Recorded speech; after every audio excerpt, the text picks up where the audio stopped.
What's up, guys? In today's video, what I want to cover is the high level adjustments that you need to make if you're a DTC founder in regards to ad account management, creative testing, iterations on your creatives, and on top of that, how to build for success in the future. After speaking to hundreds of DTC founders in my career thus far and actually working with loads of brands in the DTC space, I see it client to client and kind of the myths that are holding an ad account or even a brand success back on a specific access channel for the front end CAC. Now, let's kind of extrapolate. And before I dive into like our specifics and how we monitor everything, let's look at the journey from the funnel as a from like a prospect. So if I look at like just you can like literally just type up ecom sales funnel. And then here you're going to have a majority of these metrics. Shopify has its own metrics as well, but doesn't really matter. These are pretty much the same. So if I click on this, we have somebody who visits the store, somebody who views the product, depending on the price point, and if they like the product, they start checkout, and then from here, they're either buying upsells or they're just buying that single product and they're complete purchasing. So now the first phase in which we have to focus on is getting somebody to visit the store. Now, when it comes to visiting the store, we have to validate creatives and make them native to the platform. So if you're running ads on TikTok, well, your ads have to be very fast paced, a ton of B-roll footage, and it has to mimic stuff that's trending on the For You page. And you can look at your soft metrics like a CPC, or you can look at soft metrics like your CPM.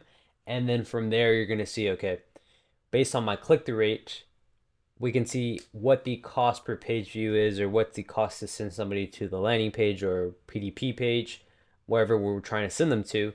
And then based off those metrics as well, you can analyze the data analytics of like who is your ideal audience, what's the age range of those people clicking onto the PDP page, what's the audience type, is it a male or female, which majority of that demographic is tailing through and clicking through. And then you can analyze the funnel now to see, okay, our creatives are driving traffic for cheap to the product display page. This age range of this demographic fits on who our current customer base is based off previous data from Shopify or Facebook or whatever. And then from there, you're able to analyze the next step of the sales funnel, which is like, okay, looking at ways you can optimize your post-click process. Because the same way you optimize your creatives and you're changing your creatives with B-roll footage, very fast-paced content to fit the TikTok algorithm, you have your landing page has to be optimized for that TikTok audience, which like this is where like a 5 reasons why listicle is super important depending on how niche your product is. This is where like even animations where you have the same UGC from your creatives for specifically the TikTok algorithm to that same UGC on your landing page. And the same thing can go for Facebook. Maybe you're optimizing your Facebook for that specific audience. Maybe you use the same content creator they come across from ads. So your creatives do a really good job at just validating and giving you the cheapest clicks. Now, depending on how specific and depending on how good or whatever the objective is from, let's say, a campaign perspective, that depends on the buying behavior. Because if you're optimized for add to carts, well, likelihood you're going to get a lot of window shoppers depending on the price point of your product. If you're switching objectives to you're just focusing on complete purchase, like let's say a TikTok, well then you're the pixel is going to optimize to find that audience that's going to be more willing to buy. And then from a Facebook perspective, you're just focusing on complete purchase. So the caveat is, I see there's a debate after. I mean, some clients want still are in the relatively old way of thinking where they should segment interests and audiences step by step and run a data split test to see, okay, can I outwork the AI machine? Which with Facebook and TikTok, I mean, everything is shifting towards AI and machine learning. And the reason being is that Facebook has acquired thousands, millions of data from its users. And like for Facebook, the best ad groups are broad. You're going to see lower CPMs, you're going to see lower CPCs, you're going to see higher click through rates. The reason being is because what you're doing is taking a step back, letting the Facebook algorithm go in and optimize its audience for whatever the winner is based off their data. And if you try to go and just go like IntraStack or I don't know, maybe even just go suggested targeting, and you're trying to focus on the interest stack or suggested targeting realm, and you do a split test, I guarantee it 9 times out of 10, the Facebook algorithm is going to outcompete what your interest based stack audiences are, right?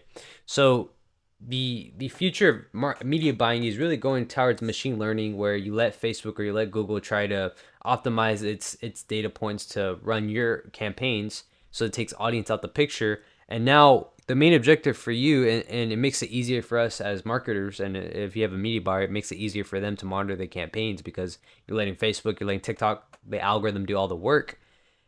Is that you take a step back, and now what you can focus on is pretty simple. You just focus on making better creatives, you focus on making better landing pages, you focus on making better offers, and this data points is what's going to allow you to see the highest return from an ad perspective, and takes a lot of fluff out of the media buying process. So that pretty much covers how we go about the fundamentals of advertising, how to go about like not setting up campaigns, but more so letting machine learning navigate the direction of what is winning from our creative element, and also what we can do to optimize the sales funnel in its entirety to get a higher conversion rate. And then if I were to break down, like, the creatives are just as important as the landing page, as is the offer. These are like the three variables that we need to, no matter what brand or what client, we need to optimize these three facets, because this is what's going to get us the highest yield.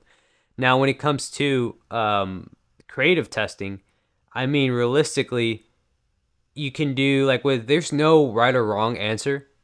And we split tested both. It's just a matter of what your brand and what your audience reacts to, and based off the data, make more of what's already working. Traditionally, where we had before, where we start with the hook, like this is the first 3 seconds of a video, we like split test, like for one brief or one unique concept, we have 2 to 3 hooks that we're split testing inside the ad account. Here we address the problem. We have like B-roll footage of either a testimonial, 3 pain points, mashups, or even like an explainer video.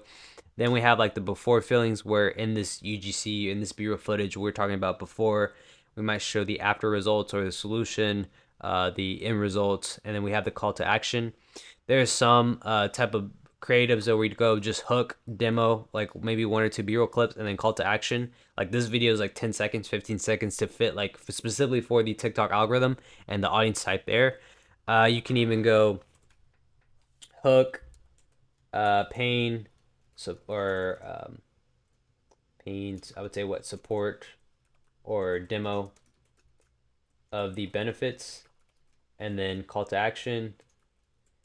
You can do that's like another segment of creative. You can do hook, b-roll of like education, or you can actually, I would go what, pain, like typically outline the pain here, and then you can do education of b-roll footage, or like this can be a product demo where you're just showing off the product. Education slash demo. If you're like, this is more like, let's say you're running this for a, let's just say Facebook, like you can get away with longer videos, like longer than like probably around a minute. You do education demo, you can do a testimonial from like a bunch of other customers, other happy customers per se, and then call to action. Like there's different avenues for like your creative split test. Like you should never run out of ideas for creatives, because there's a lot of iterations you can make by just split testing, like a hook, demo, call to action, hook, pain, support, demo, call to action, hook, pain, education, b-roll, testimonial, call to action. Like these are all pockets where you can just add a ton of b-roll clips and then just kind of split test over and over again. And the thing is, like, you're going to be constantly split testing. Not only are you going to be split testing creators, but you're also going to be split testing concepts. You're also going to be split testing specific b-rolls. You can split test what's already trending in the market. Like you should never run out of creative ideas to scale your campaigns. So we covered, and just to recap on this video, I know I covered a lot in a short amount of time, but essentially when it comes to media buying, I mean, you're not going to outperform the AI algorithm, because the AI algorithm has more data points than you have. So like the idea of, oh, I'm going to segment audiences and do interest, like for us, the best performing ad groups is always broad. And that's just being because we see lower CPMs, lower CPCs, cost per active card is very cheaper. And the thing is, like as mentioned, that we're letting the algorithm gather as much data on our specific audience that's going to be more willing to buy, and we let that algorithm take control. I mean, essentially, we will do like we'll do like when we're starting out from ground zero, we might do a split test of broad interest stack, and then maybe suggested targeting and see what works, and so on and so forth. But what I've seen so far in the ad accounts is really letting the AI algorithm do what it does best, which is find the right pockets of audience. And then now when we touch base on the creative element, your creatives are probably the most important because that's the first touch point, and your creatives is the lever you pull to get the cheapest people to view your website or the cheapest people to buy your product. And then from there, the next thing is take a step back and now look at the post-click process. Maybe it's an offer issue. Maybe you get a ton of add to carts, but you're not getting a lot of initiated checkouts or complete purchase. Maybe it's a pricing issue. Maybe it's an offer issue. This is where maybe it's a product display page issue. Maybe you need to optimize your landing page, right? So those are like the facets I would go into after dialing your creatives and you're seeing a really good click-through rate and you have your creatives native to the platform.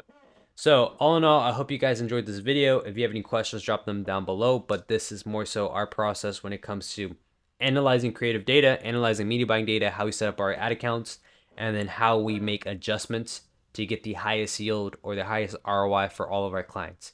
With that being said, if you're interested or if you need help with creatives, you need help with media buying, if you're looking to build your in-house team, if you're looking to exit your company in the next 2 to 3 years, feel free to book in a call below. And you'll talk directly with me, and I can walk you through our systems, our protocol, and our process we use on a day-to-day for a bunch of our D2C brands that we work with to essentially scale, to essentially help them build in-house, and ultimately help them exit. So all in all, hope you guys enjoyed this video, and I'll catch you in the next one. Cheers. Bye-bye.